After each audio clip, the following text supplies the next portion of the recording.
জাহান্নাম শুধু কষ্টের নয়, বরং এটি চিরস্থায়ী শাস্তি। একটু চোখ বুজুন, দুনিয়ার সমস্ত আরাম, শান্তি আর স্বস্তিকে মন থেকে মুছে ফেলুন। আপনার মনকে কালের সীমানা পার করে নিয়ে যান ভবিষ্যতের সেই কঠিন দিনে, যখন আপনার জীবনের শেষ শ্বাস আপনি ত্যাগ করার পর বিচার সমাপ্ত হয়েছে। আপনি এখন পুলসিরাতের সেই অন্ধকার সেতুর শেষ প্রান্তে দাঁড়িয়ে, আপনার গন্তব্য নির্ধারিত জাহান্নাম। আপনার শরীরে এখন তীব্র দুর্বলতা, মনে শুধু অসহায়তা ও গভীর অনুশোচনা। আপনাকে এখন টেনে নিয়ে যাওয়া হচ্ছে সেই ৭০ গুণ উত্তাপ্ত আগুনের গহ্বরে। এটি শুধু আগুন নয়, এটি হলো আল্লাহর ক্রোধের বহিঃপ্রকাশ, যা ৭টি দরজা দিয়ে অপেক্ষমান। সেই সময় যখন জাহান্নামের দ্বাররক্ষী ফেরেশতা, যার নাম মালেক আলাইহিসসালাম, তিনি আপনার দিকে তাকাচ্ছেন না, শুধু তীব্র ক্রোধে নিস্তব্ধ হয়ে আছেন, কারণ আল্লাহ নির্দেশ দিয়েছেন জাহান্নামীদের জন্য কোনো দয়া নেই। ফেরেশতাদের সেই ভয়ঙ্কর নীরবতা আপনার আত্মাকে ছিন্ন ভিন্ন করে দেবে। আপনি প্রথম পা রাখলেন এমন এক জায়গায় যেখানে আলোর উৎসও ভয়ানক। নাকে ভেসে এলো পোড়া মাংস, গলিত পুজ বা আলকাতরা এবং রক্ত মিশ্রিত তরলের দুর্গন্ধ। আপনার পায়ের তলায় কনকন আগুন, যা চামড়াকে গলিয়ে হাড় পর্যন্ত পৌঁছাচ্ছে। কোরআনের বর্ণনা অনুযায়ী সূরা হাজ্জের ১৯ নম্বর আয়াতে আপনার মাথার উপরে ফুটন্ত পানি ঢালা হচ্ছে, যা আপনার পেটের ভেতর পর্যন্ত গলে যাচ্ছে। আপনার মনে হবে এই বুঝি আমি শেষ হয়ে গেলাম। ঠিক সেই মুহূর্তে আপনার মনে হলো, মুক্তি দাও, একবার মৃত্যু দাও। দুনিয়ার ৭০ বছরের সব ক্ষমতা, সব অহংকার, সব হাসি এক মুহূর্তেই তীব্র আর্তনাদে পরিণত হলো। এটি হলো অনন্তকালের প্রথম শ্বাস, যা কেবলই যন্ত্রণা। কিন্তু থামুন, জাহান্নাম তো শুধু পুড়ে যাওয়ার নয়, এটি হলো এক অনন্তকালীন শারীরিক ও আত্মিক যন্ত্রণার সূচনা। কখনো কি ভেবেছেন সেই জীবনটা আসলে কেমন হবে, যেখানে সময় আপনার বিরুদ্ধে যুদ্ধ করে? ১,০০,০০০ বছর পার হবার পর সেখানে আপনার দিন কিভাবে কাটবে? ৫,০০০ বছর পর কি এই অগ্নিদগ্ধতা আপনার কাছে একঘেয়ে লাগবে, নাকি আগুন আরও তীব্র হবে? জাহান্নামের প্রথম দিন আর ১,০০০ কোটি বছর পর আপনার পুড়ে যাওয়া ত্বক কি একই থাকবে, নাকি যন্ত্রণার জন্য বিশেষভাবে পরিবর্তিত হবে? কেন সেখানে মৃত্যু বা ঘুম বলে কিছু নেই? আর ১,০০০ কোটি বছর পর আপনার আত্মা আর আশা কেমন থাকবে? কেন সেখানে পরস্পরের প্রতি ভালোবাসা অনুপস্থিত? এই প্রশ্নগুলোই হলো জাহান্নামের অনন্ত রহস্য। আজ আমরা দয়ার সীমা পেরিয়ে ডুব দিব সেই অনন্ত রহস্যময় আযাবের ধর্মীয় উৎসের গভীরে। জানব জাহান্নামের জীবনের সেই অকল্পনীয় রুটিন সম্পর্কে, যা শুনলে আপনার গায়ের লোম দাঁড়িয়ে যাবে এবং দুনিয়ার এই ক্ষণস্থায়ী জীবন আপনার কাছে অত্যন্ত মূল্যবান মনে হবে। জাহান্নামের ভয়াবহতা উপলব্ধি করতে করতে হঠাৎ আপনার মনে হতে পারে, আমার শরীর পুড়ে ছাই হচ্ছে না কেন? এভাবে চলতে থাকলে তো শরীর অভ্যস্ত হয়ে যাবে। এর কারণ হলো, পৃথিবীতে আমাদের শরীরের কোষগুলো ক্লান্ত হয় এবং পুড়ে ছাই হয়ে যায়। আমাদের স্নায়ুতন্ত্র অতিরিক্ত ব্যথা সহ্য করতে পারে না, তাই অচেতন হয়ে পড়ে। কিন্তু জাহান্নামের আগুন হলো দুনিয়ার আগুনের চেয়ে ৭০ গুণ বেশি উত্তপ্ত। এটি শুধু তাপ নয়, এটি হলো নারুন হামিমা, অর্থাৎ তীব্র উষ্ণ আগুন, যা কলিজা পর্যন্ত পৌঁছায়। সূরা হুমাজা ১০ নম্বর আয়াত। আর জাহান্নামের শরীর এমনভাবে তৈরি, যা কেবল যন্ত্রণা অনুভব করার জন্য। যেহেতু শাস্তির উদ্দেশ্য অনন্তকাল ধরে যন্ত্রণা দেওয়া, তাই বিশ্রাম বা ঘুম নামক শারীরিক বিরতি সেখানে সম্পূর্ণ অনুপস্থিত। বরং শরীরের চামড়া যখনই পুড়ে ছাই হয়ে যাবে, ঠিক তখনই আল্লাহ তার জায়গায় নতুন সংবেদনশীল চামড়া প্রতিস্থাপন করবেন। এই প্রক্রিয়াটি অনন্তকাল ধরে চলতে থাকবে। কোরআন বলছে, নিশ্চয়ই যারা আমাদের আয়াতসমূহকে অস্বীকার করে, আমি তাদেরকে আগুনে প্রবেশ করাবো। যখনই তাদের চামড়া পুড়ে যাবে, তখনই আমি তার স্থলে নতুন চামড়া দিয়ে দেব, যেন তারা শাস্তি ভোগ করে। সূরা নিসা ৫৬। এই প্রক্রিয়াটি শুধু ত্বক প্রতিস্থাপন নয়, বরং এটি যন্ত্রণা অনুভবের সক্ষমতাকে বহুগুণ বাড়িয়ে দেবে। সেখানে আলোর উৎস হবে সরাসরি মহান আল্লাহ রাব্বুল আলামিনের ক্রোধের প্রতিফলন। সেই আলো সূর্যের মতো উষ্ণতা দেবে না, বরং তা হবে অন্ধকারের তীব্রতা নিয়ে আসা এক দাহ্য শিখা, যা দেখে কোনো শান্তি আসে না, শুধুই আতঙ্ক বাড়ে। জাহান্নামীরা অনন্তকাল জেগে থাকবে, কিন্তু তাদের চোখে কখনো ঘুমের ভাব আসবে না। প্রতিটি মুহূর্ত তারা পূর্ণ শক্তি ও তীব্র যন্ত্রণায় উপলব্ধি করবে। এই হলো জাহান্নামের অলৌকিক পদার্থবিজ্ঞান। এখন ভাবুন, যদি আপনার যন্ত্রণা দূর হওয়ার কোনো আশা না থাকে, তবে জীবন কত ভয়ানক হবে। এই বিষয়টি উপলব্ধি করা মানুষের মস্তিষ্কের পক্ষে প্রায় অসম্ভব, কারণ আমাদের মন পরিবর্তন এবং মুক্তি এই দুই ধারণায় অভ্যস্ত।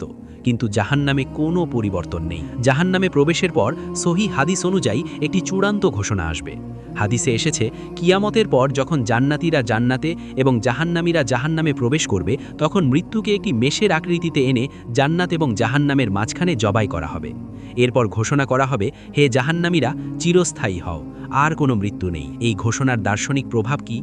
দুনিয়াতে একজন মানুষ যখন চরম হতাশায় ভোগে, তখন তার শেষ আশ্রয় থাকে মৃত্যু। মৃত্যু তার সব কষ্টের পরিসমাপ্তি ঘটায়, কিন্তু জাহান্নামে মৃত্যু ঘোষণা করার মাধ্যমে সেই শেষ আশ্রয়টুকুও কেড়ে নেওয়া হয়। চিরস্থায়ী হওয়া মানে হলো এই যন্ত্রণা, এই আফসোস, এই পোড়ার গন্ধ, এগুলো আর কখনোই থামবে না। আপনি যখন জানবেন যে এই দাহ্যতা, এই ক্ষুধা, এই আলকাত্রার পোশাক আর কখনোই আপনার কাছ থেকে কেড়ে নেওয়া হবে না, তখন সেই চূড়ান্ত হতাশার অনুভূতি কেমন হতে পারে? এটি হবে আশা ও মুক্তির সম্পূর্ণ বিলুপ্তি। জাহান্নামীরা চিৎকার করে বলবে, আর তারা ডাকবে, হে মালিক, তোমার রবকে বলো তিনি যেন আমাদের উপর মৃত্যু ঘটান।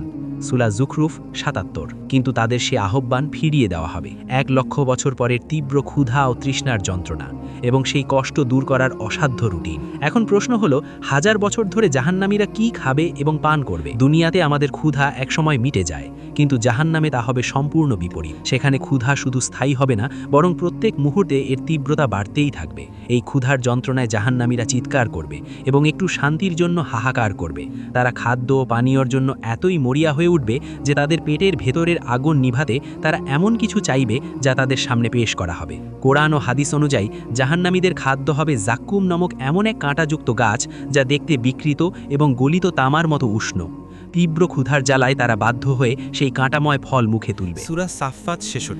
হাদিসে বর্ণিত হয়েছে যে এই ফল তাদের পেটে প্রবেশ করবে এবং তাদের অন্ত্র ছিন্ন ভিন্ন করে দেবে, কিন্তু সেই খাদ্য কোনো তৃপ্তি দেবে না, বরং জাক্কুম খাওয়ার পর তাদের তৃষ্ণা এমন ভয়াবহ পর্যায়ে পৌঁছাবে যে তারা উন্মাদের মতো পানীয় চাইবে। তাদের সামনে হাজির করা হবে হামিম, তীব্র ফুটন্ত পানি, এবং গাসলিন, ঘা এবং পুজ মিশ্রিত তরল। সেই ফুটন্ত পানি পান করার পর তা তাদের পেট ছিন্ন ভিন্ন করে দেবে। সূরা মুহাম্মদ ১৫। আপনি লক্ষ কোটি হাজার বছর ধরে এই ক্ষুধা, তৃষ্ণা, যন্ত্রণা চক্রে আটকে থাকবে। ক্ষুধা দূর হবে না, বরং প্রতিবার খাওয়ার পর যন্ত্রণা আরও তীব্র হবে। সেখানে একটি ফুটন্ত পানির ঢোক গিলতেই হয়তো আপনি কয়েকশো বছর কাটিয়ে দেবেন, কারণ সেই পানি পান করার পর তা আপনার পেটের ভেতরে এমন তীব্রভাবে ফুটবে যেন আপনি নিজেই ফুটন্ত পাত্র।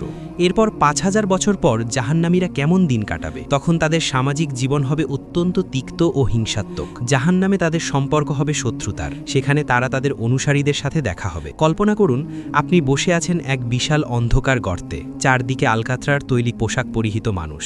আপনার সামনে বসে আছেন আপনার নেতা বা বন্ধু, যার দেখাদেখি আপনি অসৎ পথ অবলম্বন করেছিলেন। কোরআন বলছে, যখন তারা একে অপরের সাথে বিবাদ করবে, তখন যারা দুর্বল ছিল তারা অহংকারীকে বলবে, তোমরা আমাদের অনুসরণ করতে বাধ্য করেছিলে, এখন কি তোমরা আগুনের কিছু অংশ আমাদের থেকে দূর করতে পারবে? সূরা ইব্রাহিম ২১। এই হলো জাহান্নামের সামাজিকতা। সেখানে কোনো ভালোবাসা বা সহানুভূতি থাকবে না, শুধু থাকবে একে অপরের প্রতি তীব্র দোষারোপ ও ঘৃণা। এমনকি শয়তানও সেদিন নিজেকে নির্দোষ প্রমাণ করে বলবে, আল্লাহ তোমাদের যে ওয়াদা দিয়েছিলেন তা ছিল সত্য, আর আমি তোমাদের যে ওয়াদা দিয়েছিলাম তা মিথ্যা ছিল। আমার তোমাদের উপর কোনো ক্ষমতা ছিল না, তবে আমি তোমাদেরকে ডেকেছিলাম আর তোমরা সাড়া দিয়েছিলে। সুতরাং তোমরা আমাকে দোষারোপ করো না, তোমরা বরং নিজেদেরকেই দোষারোপ করো। সূরা ইব্রাহিম ২২। ৫,০০০ বছর পর হয়তো আপনি তীব্র একাকিত্বে ডুবে থাকবেন, কিন্তু সেই একাকিত্ব আপনার মস্তিষ্ক থেমে থাকবে না। আপনার মনে বারবার ঘুরে ফিরে আসবে পুরনো দিনের কথা। যন্ত্রণার এক পর্যায়ে হয়তো আপনার মনে পড়বে সেই পাপের সাথী বা বন্ধুর কথা, যার প্ররোচনায় আপনি নামাজ ছেড়েছিলেন। সেই মুহূর্তে আপনার ইচ্ছা হবে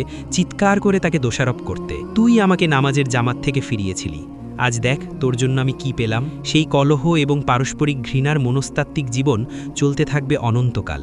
এই স্মরণই হবে শাস্তির অংশ।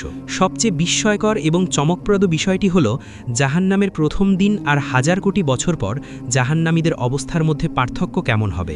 দুনিয়াতে সময়ের সাথে সাথে জিনিসের মান কমে আসে, কিন্তু জাহান্নামে ঘটবে ঠিক তার উল্টোটা। এখানে যন্ত্রণার জন্য শরীরের গঠন আরও বিশাল ও সংবেদনশীল হবে। হাদিসে এসেছে, জাহান্নামীদের দাঁত হবে উহুদ পাহাড়ের সমান এবং চামড়ার পুরুত্ব হবে ৩ দিনের পথের সমান। অর্থাৎ তাদের শরীরকে এমনভাবে বিশাল করে দেওয়া হবে যাতে তারা একই সাথে আগুনের তাপের তীব্রতা বেশি অনুভব করতে পারে। ১,০০০ কোটি বছর পর একজন জাহান্নামী ব্যক্তি জাহান্নামের প্রথম দিনের চেয়ে অনেক বেশি বিশাল, বিকৃত এবং যন্ত্রণার কেন্দ্রে থাকবে।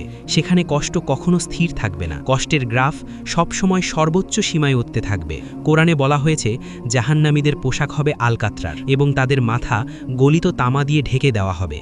এই পোশাক সময়ের সাথে সাথে আরও বেশি দাহ্য হবে। হাদিস অনুযায়ী তাদের শরীর থেকে যে পুজ বের হবে তা যদি পৃথিবীতে ফেলা হতো তবে তা সমস্ত পৃথিবীকে দুর্গন্ধময় করে তুলত। জাহান্নামীরা এই দুর্গন্ধের মধ্যেই লক্ষ কোটি বছর কাটিয়ে দেবে, তাদের শরীরে ১,০০০ বছরের ক্লান্তি আসবে।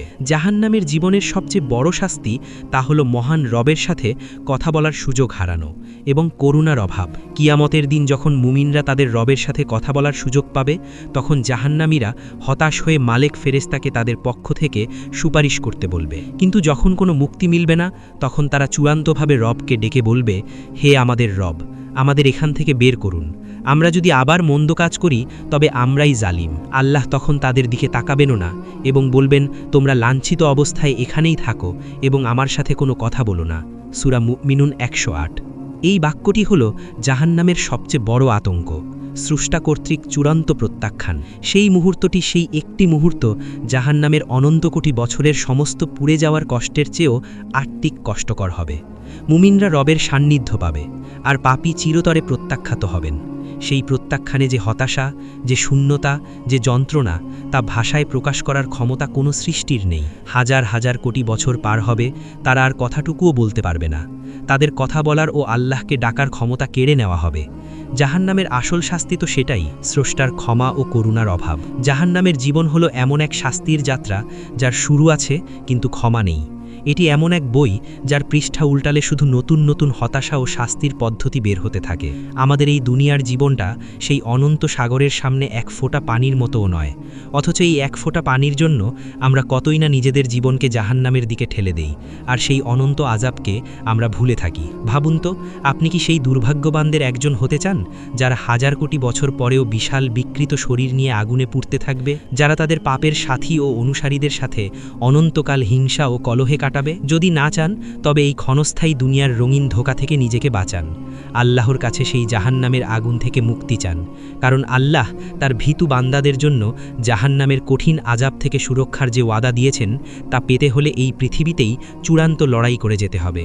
আল্লাহ আমাদের সবাইকে সেই অনন্ত শাস্তির ঠিকানা থেকে রক্ষা করুন এবং জান্নাতুল ফিরদাউসে পৌঁছানোর তৌফিক দান করুন।